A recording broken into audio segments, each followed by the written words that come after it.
Emmanuel Macron lost his temper in an irate phone call with Boris Johnson as the two leaders clashed over COVID-19 restrictions. Leaders in Europe could finally unite in the fight against coronavirus as 24 countries call for a COVID-19 treaty. Prime Minister Boris Johnson, France's Emmanuel Macron and German Chancellor Angela Merkel are among those who have warned the pandemic has been a stark and painful reminder that nobody is safe until everyone is safe. In a co-signed letter, world leaders called for a new treaty for pandemic preparedness and response to tackle future health crises. It read, "Today we hold the same hope that, as we fight to overcome the COVID-19 pandemic together, we can build a more robust international health architecture that will protect future generations. We believe that nations should work together towards a new international treaty for pandemic preparedness and response. Such a renewed collective commitment would be a milestone in stepping up pandemic preparedness at the highest political level."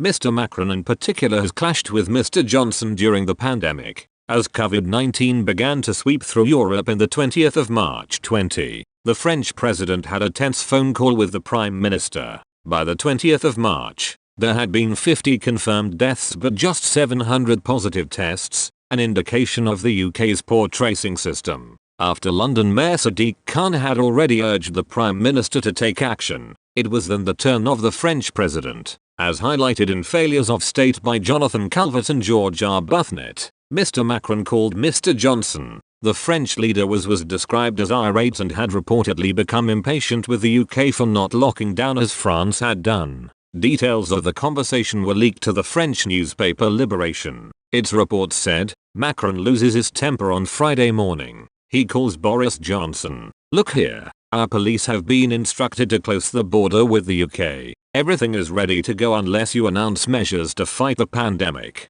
Despite Mr. Macron's anger, his warning was discarded by the Prime Minister. The government eventually backed down, however, closing hospitality venues before a full lockdown on the 23rd of March. Disagreements such as these would reappear between London and Paris. Last year, many countries closed their borders to the UK after a new variant of the virus was discovered. The French president said that the problematic virus mutation identified in southern England caused the UK to take exceptional decisions on Saturday and accelerate the measure of closures and constraint. Mr. Johnson had another phone call with his French counterpart in late December, as the border closure had caused chaos in Dover, with queues of trucks snaking in England and some supermarket shelves stripped just days before Christmas. The UK sought a deal with France. A deal was reached with Paris to allow French and other EU residents to return home, providing they have a negative COVID test that is less than 72 hours old.